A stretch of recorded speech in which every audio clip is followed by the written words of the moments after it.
Hi, Shauna here. So this weekend, Memorial Day weekend, 2021, I um I guess I was as usual doing a lot of thinking, right? And it had occurred to me just from a couple of teaser posts that I made over the weekend on Facebook that there are more people that are feeling trapped and in relationships that they don't want, relationships that keep them stuck, keep them, in a pattern of perpetual stayness, stillness, if you will. There's no growth, things like that. I have a tendency I use my intuition to kind of see what the people I'm connected with on social media might need to hear. And I posted this post about married men hitting on me the other day. I think it was Friday or Saturday. And it got a tremendous amount of responses. And it led me to want to create this video because, and maybe I intuitively knew that that's where I was going because, in all fairness, I get an equal fair share of married men hitting on me than, like everybody else does. And it's really sad to me to see a man disrespect his wife in that fashion because a marriage is supposed to be filled with love, joy, peace, respect, harmony, growth. You're supposed to build each other up. You're supposed to have an intimate relationship with each other, so much as you could spend all night long talking, uh, and you sort of have to force yourself to go to sleep. That kind of connectedness is super important to the person that you have committed to spend the rest of your life with. If you can't have that, you can't be attracted to your spouse. You're not attracted sexually, mentally. A lot of people are mentally stimulated by intellect. So a lot of people are sexually stimulated by intellect. Um, but marriage is I even cracked a joke about marriage. This was later on last week, um, about marriage needing to be a business, like an LLC. I was kidding, of course, because I do honor and respect the the sanctity of marriage. It hasn't worked out for me personally because I was on the wrong path in that stuckness that I'm about to talk about. And the only way that I was able to break free from the stuckness on the 3 occasions that I was divorced was I had to choose me, number one. When I realized it was like a progression of awakening for me. My first marriage, I was with for 10 years, married for one. He was cheating on me. He was a womanizer, that kind of thing. And it was more or less, I married, he was my high school sweetheart, but I married my drinking buddy. We didn't have the same values. We didn't have the same belief systems. We didn't have the same faith. We didn't have, the only thing that we had in common was our mutual friends. And, he was even the kind of guy that told me straight to my face, um, that his wife would never own her own business, that he couldn't be with a woman that was self employed. Well, clearly, I've been self employed my whole life. Clearly, that was an eye opening moment for me where then I had to process mentally, physically, emotionally the idea that I shouldn't be with him. And here I was And at the time that he had said that, I believe I was even pregnant with our son. So it was an eye-opening moment for me. And that was marriage number one. Marriage number two, we didn't see eye to eye. I was with him for 10 years, 9 years, and married for one. Off and on, married for 3 years. We finally got our divorce finalized after 3 years of being separated. And this is the father of my two children, my two daughters. My second husband and I didn't see eye to eye on work ethic. We didn't see eye to eye on money. We didn't see eye to eye on contribution to the family. We didn't see eye to eye on all of the big things, dreams, aspirations. I wanted to work my ass off and make a lot of money, and he was just along for the ride. And that was pretty much it with him. Were we friends? Yeah. Did we have, good sex? Yeah. Was it an intimate level of shared dreams and aspirations? Absolutely not. So this video, I took some notes as I normally do. I want to go through what that feels like and the psychological background in the workings in the back of your mind and your subconscious mind of what is taking place in your thought process and what you don't even realize you're doing.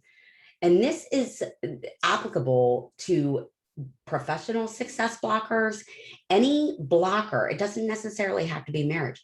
Any success blocker, this psychological foundation can help you step out of the box that you've put yourself in through, and it sounds cliche, but it's fear. Okay. So fear of abandonment, fear of rejection, fear of being successful. Some people have a fear of being successful.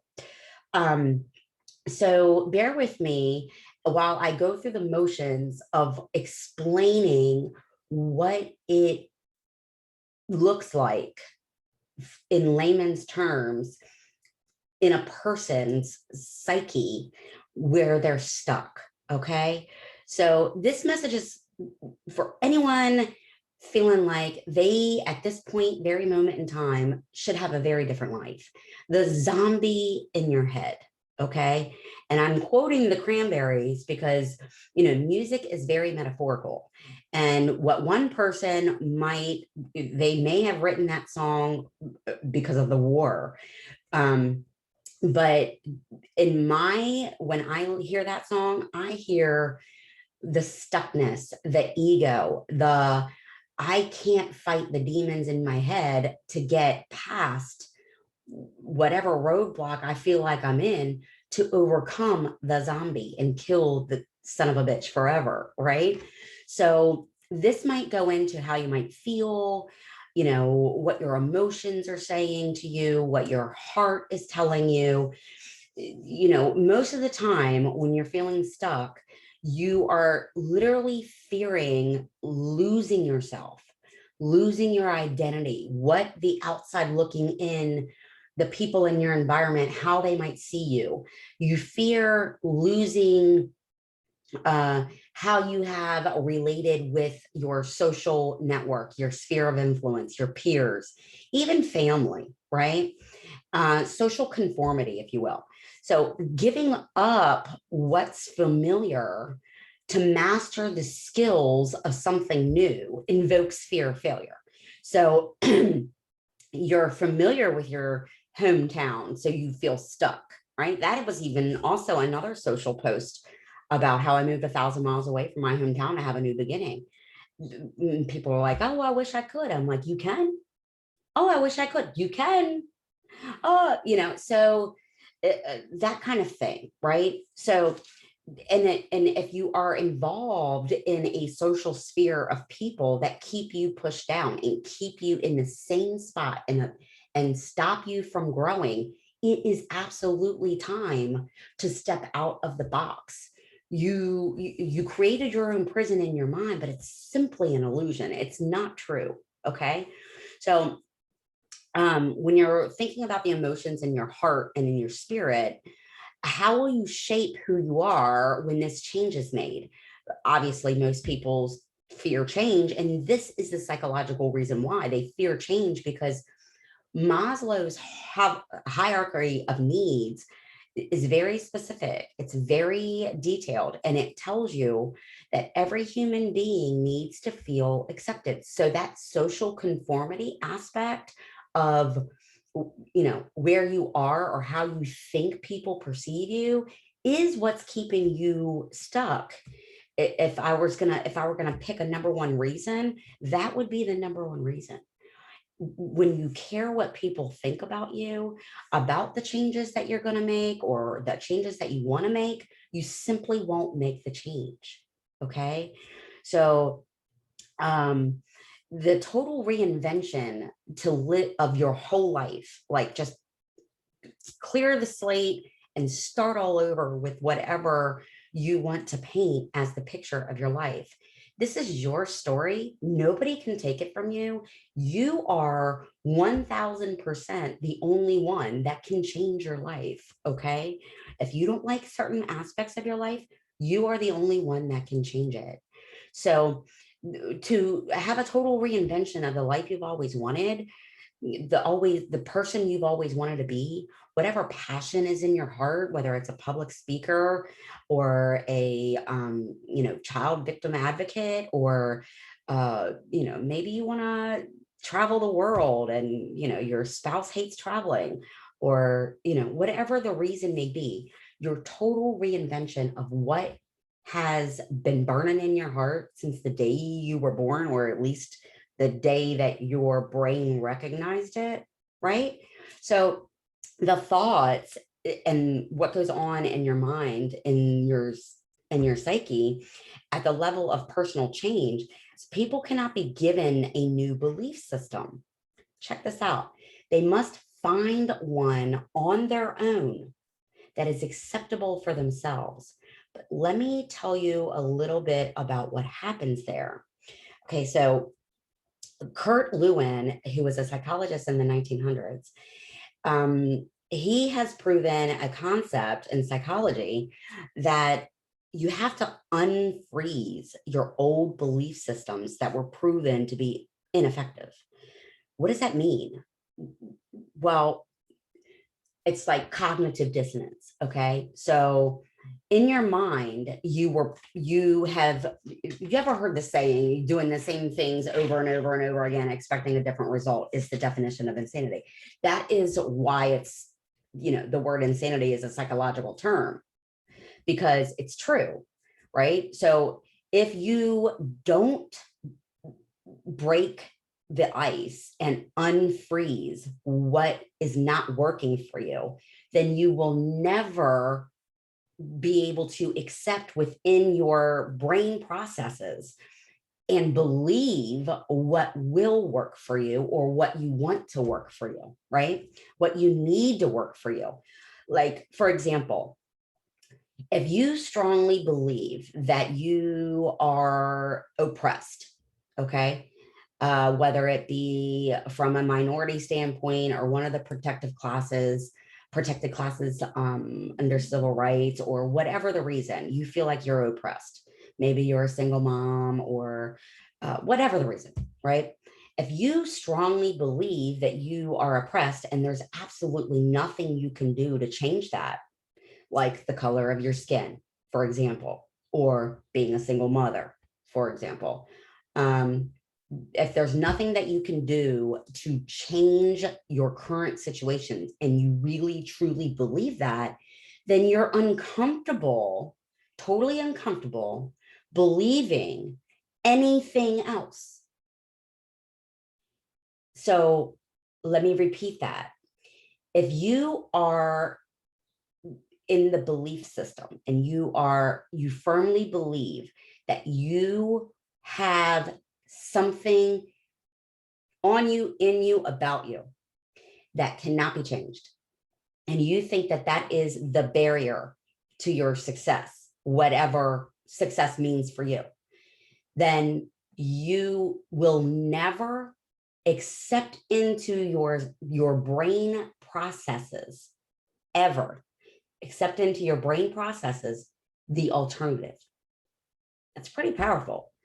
And this, if you get on YouTube and look at any motivational video, that's really what they're saying. They're just saying it in, cliched terms.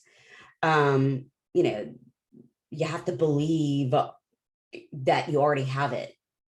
Well, like that's the manifestation thing, right?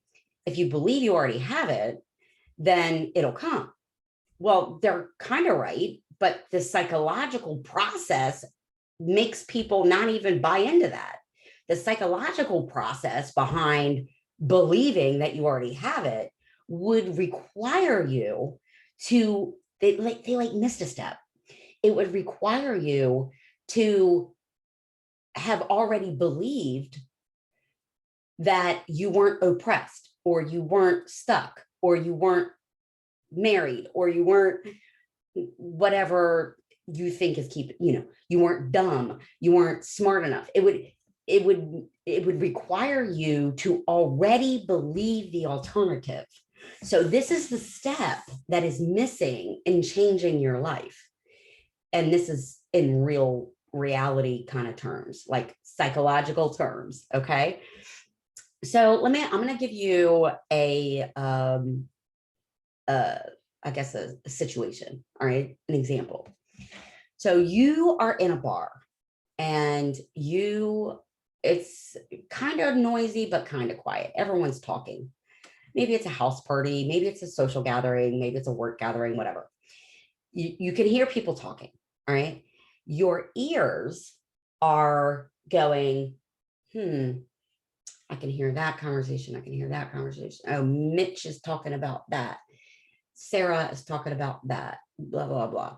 So when you're whatever, you don't even realize this is happening. But let's just say Mitch is talking about something you can't relate with. Okay. But Sarah is talking about something you can relate with, you can identify with.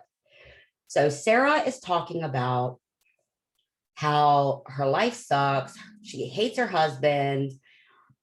And blah, blah, blah, right? She's crying victim over there in the corner. And Mitch is talking about how he just, signed that new contract with that new client, and his gross commissions for the month are, $40,000. And he, thank God for his wife. She's so supportive. And, they're getting ready to go on a trip, so you sitting in your bar stool, your brain will automatically go to whichever conversation validates your belief system. So what does that mean? Okay. So Sarah is crying victim. Mitch is crying, shouting success and celebrating. Okay. Because your brain is reluctant to change and has the cognitive dissonance that makes you feel uncomfortable for listening to Mitch, because that's not your situation. You will literally go listen to Sarah and you don't even realize you're doing it. Okay. So this is why they say, hang around with your soul tribe, only talk to people in your soul tribe, only associate with people that support you and build you up, only listen to the conversation flow that has nothing to do with the zombie in your head. How do you get to the point psychologically when you don't even consciously understand that you're doing this? Well, the key is knowledge is power, right? Now that I'm telling you that this is what you do and this is why you're stuck, you can make the changes necessary in your life to start listening to conversations like Mitch, to start hanging out with people like Mitch, to start playing the part. Then and only then will you truly deep down in your heart, in your mind, in your subconscious and conscious mind, feel acceptance with Mitch's people, would feel acceptance with that, Mitch's kind of vibe versus Sarah's vibe. Would you agree that Sarah's vibe is low vibe and Mitch's vibe is high vibe, right? If you would agree with that statement, then you need to shift your focus from Sarah to Mitch. And that is the most powerful, most significant change that you can make in your life at any given moment. If you're not happy with any part of your life, you need to shift your conscious awareness from listening to shit like Sarah's talking about and listen to Mitch and what his people over there are talking about. So people, they focus on the content that they relate with. They don't focus on any other content. If you watched my last video, I told you a story about how I really didn't feel comfortable with the man of my dreams. Like the man I really wanted, he had everything that I had ever wanted. My life would have been completely different for the last 20 years if I had believed that I belong with Mitch's crowd instead of Sarah's crowd. Does that make sense? Isn't that powerful? I know you can't talk back because this is just me talking to you, but if you find this powerful, by all means, put a comment in the comment box. Like the video, subscribe to the channel, comment, share this video so more people can see it and hear it and change their conscious, their conscious attention from the negative to the positive. And it's literally a shift. It's a paradigm shift. And unless you are helping other people do this, the world is doomed, right? Like, that's why I do this. I don't get paid for these videos. I'm a mortgage loan officer and I'm slammed. I'm getting ready to go to Cabo with the President's Club and hang out with Mitch's people. That's the whole reason why I'm going. Anyway, I digress. So there's 3 kinds of happy life. There's 3 kinds, okay? You literally can put yourself in the category of wanting the good life, the meaningful life, or the pleasant life. So I'll explain these. And this is a psychologist, Martin Seligman. I think he was in like the late 90s, 2000s. Martin Seligman. I can't even say his last name. So personal growth and achieving the flow is in the good life. Achieving the flow of abundance. Personal growth meaning, you are sharpening your saw, you're attending positive seminars, positive vibe, awareness, kind of good vibe kind of stuff, right? Meaningful life is a life intended to help the greater good, right? Which is my life. I wanted to create a meaningful life. I am an INFP, a Myers-Briggs personality, which means I am like the flower child, right? That's the only way I can, like Phoebe from Friends. I am like peace, love, happiness for everybody. Amen. Okay. That's my personality. I'm a mortgage loan officer. I'm highly competitive. And actually, ironically, if you were to compare my DISC assessment with my Myers-Briggs, they kind of go, this child is confused because I'm a high D, which is highly dominant and intuitive and influential. So usually somebody with an INFP is introverted. They're not influential. They hardly ever talk, right? They're not dominant because they're influential. So it kind of contradicts each other. But that is why I'm a completely different person at work than I am at home. I have a mission. So my big why is for the greater good, right? I do these videos. I don't get paid for them. My channel's not monetized. But what pays my bills is my mortgage business. And what feeds my nonprofit organization, Communities We Love On, is my real estate referrals. Because I'm not actively producing real estate. I just refer real estate all across the country with my Amazon Alexa skill and so on. That's beside the point. So the third kind of life is the pleasant life. This is a person that seeks pleasure, all pleasure all the time. If they're not engaging in pleasurable activities, whether it's sex or gambling or drinking or laying out at the beach or working out, whatever their pleasure is, for different strokes for different folks, right?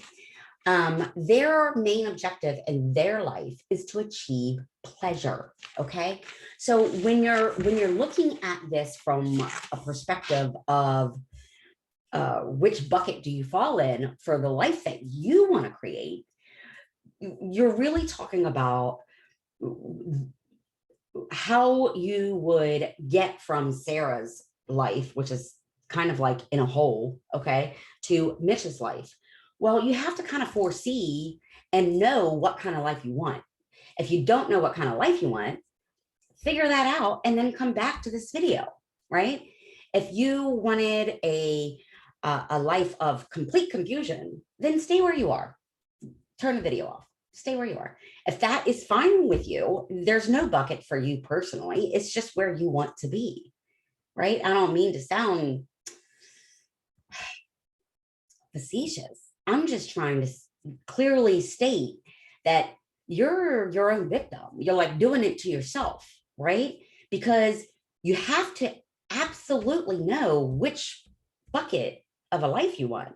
And then once you know which of those three buckets, which were confirmed by a psychologist, then you'll know what avenue to take. What are the steps to that life, right? Whose conversation at the bar am I supposed to be paying attention to? Seanna, right? So once these changes are decided, only when they're decided, you'll be able to achieve every single step from 1 to 2 to 3 to 4 to boom, you have the life you want, right? I know it sounds easy, easier said than done maybe, but really if you shift your focus from being around Sarah to being around Mitch, it will be easy. That is why I had to get away from my hometown, because everybody there literally for one reason or another, one selfish reason or another selfish reason, wanted to keep me stuck where I was. No growth, no expansion, they stopped me from being in the bucket for the greater good. How did they stop me from being in the bucket to the greater good, Seanna? Well, they stopped me because if they didn't want me to be successful, how in the heck am I supposed to fund whatever goals I have for the greater good? It's all connected. We are all connected in very spiritual, vibrational energy ways. I'm connected to Sarah. I'm also connected to Mitch. Okay. So when we're connected, you literally need to tell your brain which conversation to focus on, because it's easy to focus on Sarah if that's where you are, because your brain automatically does that. You can't relate to Mitch, just like the guy I should have dated, right? I couldn't relate to him because what I thought about myself at the time was, oh, I cuss too much. Oh, I drink. Oh, I smoke. Oh, I'm not smart enough or successful enough. I'm codependent. My father is a jerk. My brother is a drug. Whatever the reason in my mind that kept me relating to Sarah, kept me from dating that guy. I literally stopped dating him because I just couldn't relate. He was like, what do you mean? I literally broke up with him with the words, I just can't relate with you. We're two different people. Really? Well, maybe he saw something in me that I didn't see in me. And that is probably exactly the truth. I didn't know my worth. He did. So I digress. But you see my point. So the light will be illuminated. Your path will be clear to you once you get very, very clear on which life you want. Do you want Sarah's life? Do you want Mitch's life? Once you decide on those two kind of lives, you'll literally start releasing the blockages that are keeping you away from having that life. I'll give you another example for a professional. I'm a mortgage broker. I'll probably share this video with people at XOXO, okay? What they need to know on how to get from point A to point B when there is a solid brick wall in between them. Point A would be the President's Club. Point B would be, the bare minimum, 2 loans a month, okay? How do you get, and I guess I should have reversed those. How do you get from point A? How do you get from point B to point A? How do you grow to be post up on the top spot? If there's a brick wall, you think there's a brick wall in between you. Here's how you do it. Instead of hanging out in your mind with people like Sarah, hang out in your mind and be accepted by the people like Mitch. You will transition. You will start adapting to their good habits. You will start adapting to their belief systems, adapting to their whatever trainings and materials they're listening to or watching or, doing. The best thing I ever did in my life was I stopped watching the news because I'd be screaming at the channel. I'd be screaming at the news, the mom that killed their baby, and it would really mess with my production for like 2 months. This was years ago. I only watch the news if there's something huge going on in the United States or the world. Huge. It has to be like, I need to know whether or not I need to take cover kind of shit. Okay. That kind of shit. I don't even watch the news. All right. So once you get clear on the path that you want, ta-da, the whole path lights up. You'll be like, okay, where's my notes? This is my things to do list. You'll be so fired up that you'll do it. You'll first get very clear on the steps that you need to make to get there. And then, you might even reach out to, the people on the top, the people posted up on the top spot and be like, how'd you do it, man? I want to have a conversation, but listen very clear to what I'm telling you. If Sarah reached out to Mitch, I feel like the world would blow up because Sarah doesn't relate, can't relate to Mitch. She can't relate to Mitch. She doesn't feel like she fits in with Mitch. And Sarah is literally, until somebody snaps her out of it and tells her that she is not a victim, she's keeping herself stuck, she will literally probably never even meet Mitch. And let me tell you about Mitch and Sarah. Let's go back to the marriages, okay? They actually might be soulmates. They might be compatible. They might be twin flames. They might be so happy together. But now, Mitch, remember, Mitch was married. Mitch is happy. So Mitch found himself, learned how to love himself, and then he attracted the person in his life that made him who he is today. So you'll see the path very clear. You'll see the vision. It won't be blurry anymore. And you'll miraculously start seeing the opportunities that you stumble upon that'll get you there. Like they'll just start showing up.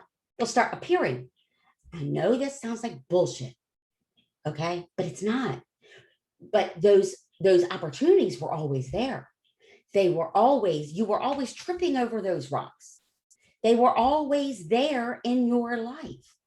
But what happened was, because you were thinking like Sarah, You didn't see them. They were completely invisible to you. Other people saw them. Mitch would be like, oh, daggone, look at that rock Sarah just stumbled over. Let me go over there and get that rock. That is some shit, man. Okay? That is the real deal. And that is literally the truth about life. Mitch had the same exact opportunities Sarah had. Sarah had the same exact opportunities Mitch had. Now, granted, if Mitch came from a silver spoon, then maybe he had one leg up on Sarah from the start.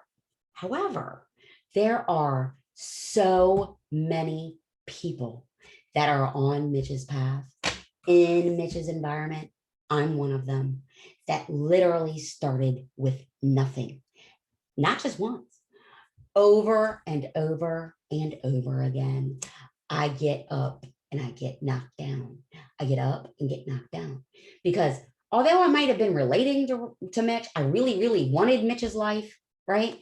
I just couldn't figure out why I kept getting knocked down over and over and over again until I moved 1,000 miles away from my hometown.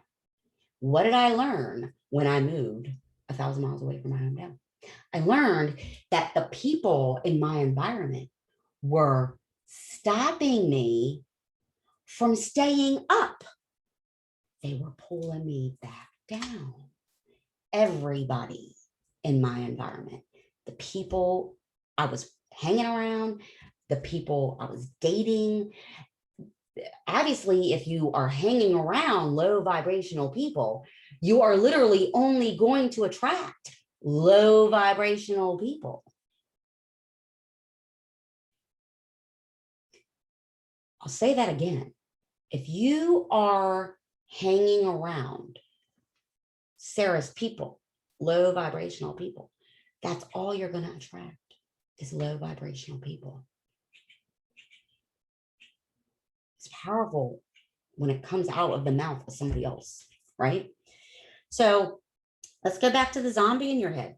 So after you see the path and it's illuminated for you, because your subconscious mind will filter out the information that it doesn't want or doesn't recognize or can't identify with, it literally keeps you stuck. To Sarah, the rock of opportunity she just tripped on, she would turn around, stupid rock, what an annoyance. Mitch would be like, holy cow, thank you, universe. Thank you, God, whoever it is you thank, and be grateful for that rock being thankful that Sarah kicked it over his way, right? So when you filter out what you want subconsciously, it's obvious you have to do the opposite. You have to filter out the information and experiences and opportunities you don't want and filter in the ones that you do. Once you get to practicing that, you'll literally do it automatically. You'll stop even, you'll walk into a bar and you won't even hear Sarah talk. It'll all be what you hear over there. You won't even hear her. You won't even know she's in the room. I would, because I'm an empath. And I'd be like, oh, poor Sarah. I need to do a video for her, which is why I'm here, right? But this is the life I want, right? So anyways, I digress. I need to keep this video moving. I have applications I need to process. So when you realize that you only process the information you want and need, that's in alignment. When you process the information, only the information that you want and need, that is in alignment with what you want and need, and with the changes that you want and need to make in your life, then you're literally filtering out the wrong voice and you're starting to focus on the right one. And then the path comes clearer because the path is the right voice, the right ideas, the right people, the right things, the right place, the right environment, the right company, the right the right everything, you'll literally, your brain will automatically change direction, and the fork in the road, you'll be like, oh my gosh, where did I come from? And then you'll start avoiding Sarah in the bar, physically, mentally, emotionally, all of it. Okay. So here are the characteristics, and I wrote these down, of the voice, the zombie that you've been listening to. All right. I'm just going to read these. Fear of hurting others. You stay stuck because you don't want to hurt somebody. You don't want to hurt children. That's literally an illusion, because if you propel your life to a whole nother level, whether you are with your spouse or not, wouldn't your children be happy for you? Wouldn't the people that really love you be happy? I'm not saying abandon your children, but if you are focused on propelling yourself to a whole nother life, a life that makes you happy, in alignment with you, then your children should be happy for you. And I'm just going to inject something here. I moved 1,000 miles away from my hometown, and my about to be 16-year-old daughter is still there in Maryland. Okay. She lives with her dad, and my 21-year-old son, he's out on his own now. But at the time, my daughter and I weren't getting along, okay, at all. But now that I've propelled myself and I got out of the stuckness, we're closer. I have more money to help her do the things that she wants to do with her social life. She's about to be 16. I'm going to buy her a car. I wouldn't have had the ability to support my daughter had I not made the decision to move 1,000 miles away. She could have come. She didn't want to. She's got friends and stuff there, and her boyfriend is there, right? So just because you think that you're going to hurt your child or something by doing something that is in alignment with the changes that you need to make to become who you are, it's not true. It's just an illusion. Once you actually make the changes, you'll start being happier and more at peace and more joyful, and you'll start attracting all of the greatness into your life that you were meant to have.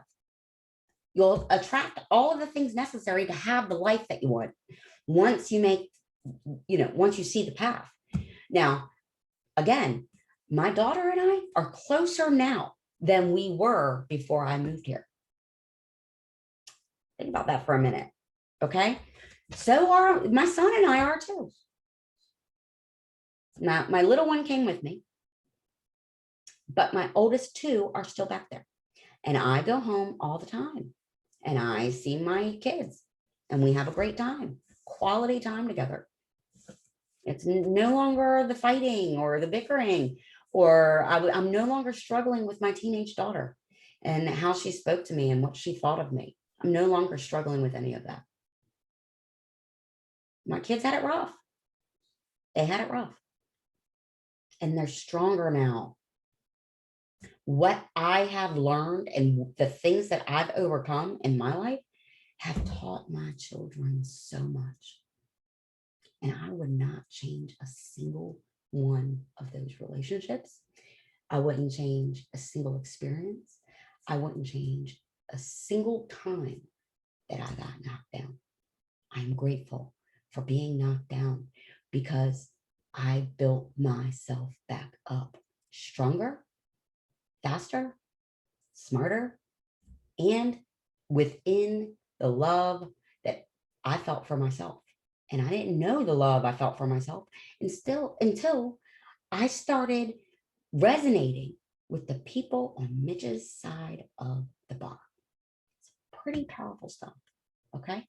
So the thoughts of feeling trapped, imagine you think right now is a trapped feeling. Close your eyes for a minute and imagine your life 5 years from now. If you don't make the change or the changes that you need to make right now, if you don't make the changes in the direction of the life that you want right now, imagine the loss of another 5 years of staying where you are.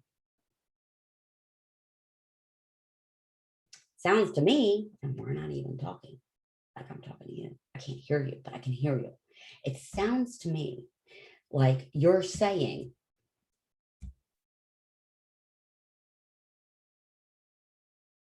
I guess I need to make the changes. Because if I stay where I'm at with this man or this woman, in this job or these people, with these toxic friends in this toxic environment, and these the people that are making me stumble and treat opportunities like rocks I can kick across the room, then I would just off myself. Like, no. If you think the fear of change is enormous and you just can't do it, imagine what you'll lose if you don't do it. I literally would have lost the relationships with my son and my daughter if I didn't do it.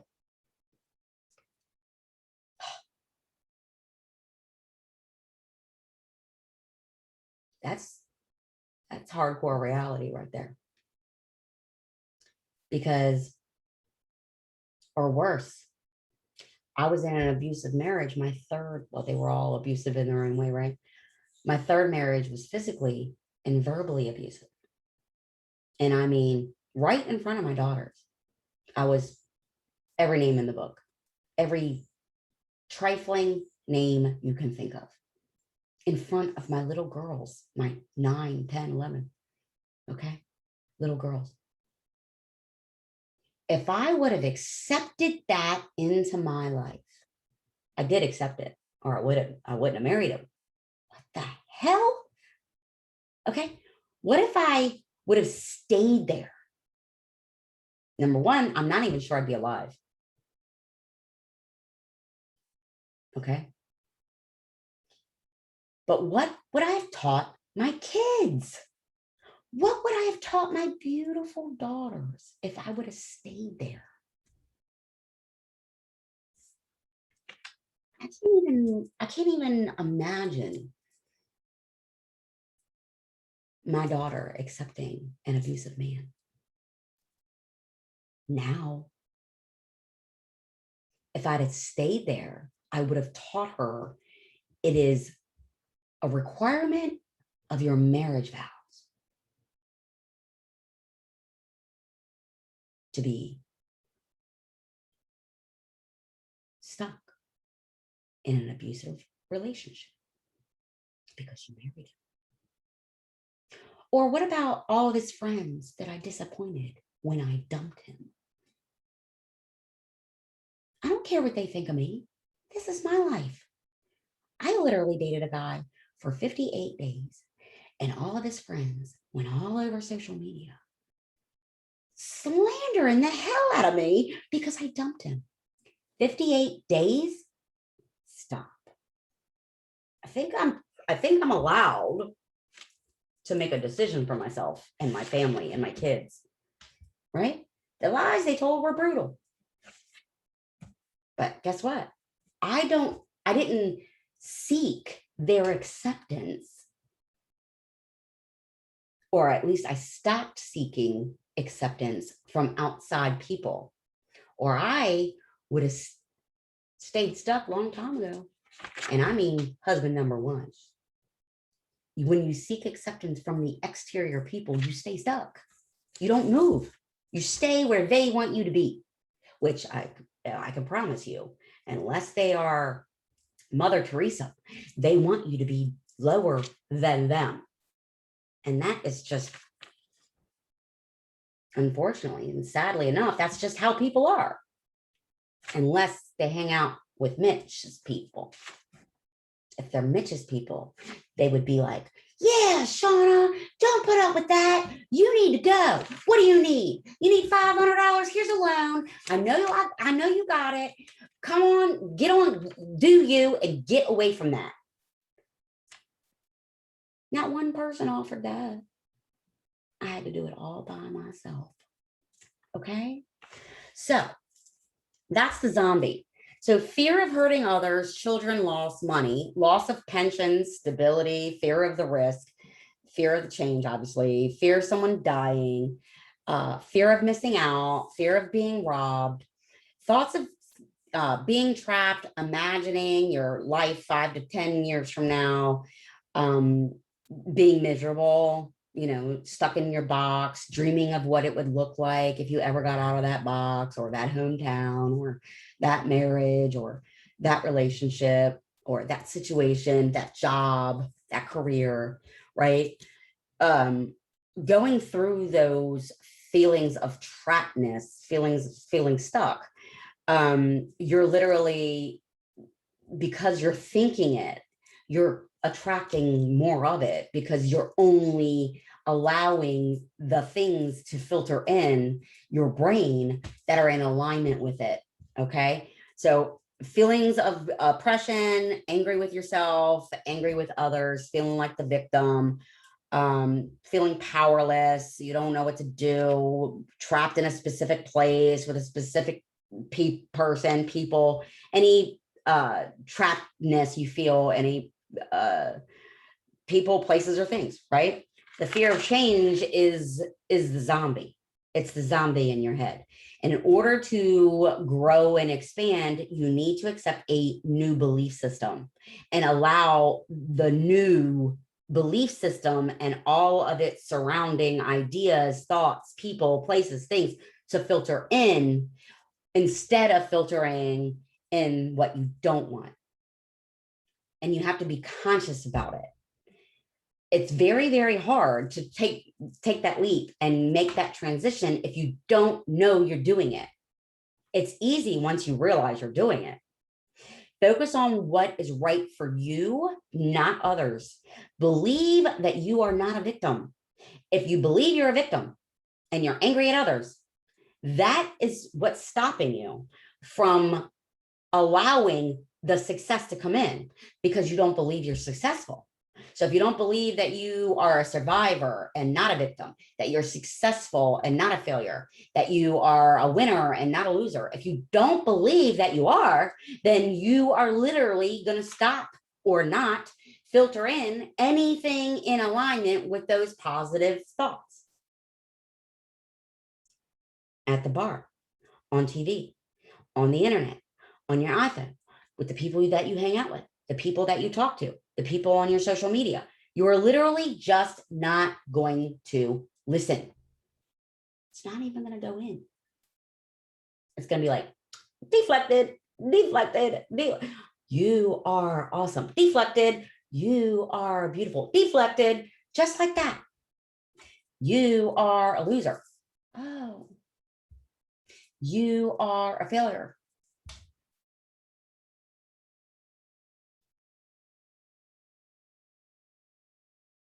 Oh, well, I guess I'll just do things in alignment with being a failure, like not changing it. All right. So I think that's enough for today. I just wanted to, you know, shift your focus with that analogy or that metaphor or that scenario. But, as soon as what if you're at the bar and Mitch is already talking about winning, and Sarah suddenly starts talking about winning. What happens then? She is starting to see her opportunities. She's changed her paradigm. She believes she's allowing in Mitch's thoughts and positive vibes and energy. And she's starting to interact with people that are vibing higher, not low vibrational people that are angry and stuck. Okay. Now that has happened for Sarah at the bar, what happens to the people that are surrounding Sarah at the bar? They walk away because they don't resonate with it. They break up with Sarah, just like I did that guy. They go find other victims to resonate with. And it's really wild how I do this on social media. But literally last week, I also posted a post about addiction and that how they were talking about if you know me, I was dating a guy last year that passed away in November suddenly, and I wasn't with him when he passed away, but he was 43 years old, and he literally took a fentanyl pill and dropped dead. I have no idea why he was even taking a pill at all. Okay. But he literally took a fentanyl pill and dropped dead. Acute fentanyl poisoning is what killed him. He left behind a beautiful, intelligent 19-year-old daughter and a loving mother. Okay. That I was in a fentanyl poisoning Facebook group kind of thing. I invited his mother to it. And I saw a post, what would you do? What can we do and say and make go viral for people to understand? It only takes one pill to kill you. One bad decision. And I posted, well, what people really need to know is that people will feel accepted and loved with the people in their environment. They will do whatever it takes, Maslow's hierarchy of needs, to feel accepted and loved. So if they're not getting it at home, they're gonna go elsewhere. Same concept. The people in Sarah's environment will start feeling inferior to Sarah's success, and they will start hating her, and they'll walk away. Stupid ass bitch, blah, blah, blah. She's crazy, blah, blah, blah, blah, blah. And that is what happens. Pretty eye-opening, isn't it? So if you're surrounded with drama and gossip and haters, that is the reason why. Just block them out of your life. They're not for you. They're not going where you're going until they make those changes. So once you make these changes, success, happiness, joy, love, unconditional love, your soulmate, your soul tribe will be the only people and places and things you will allow to be filtered in. And that is my message for today. I love you guys. Share this video, put a comment, because it should go viral, shouldn't it? This is like success blocker breaker 101. I love you guys.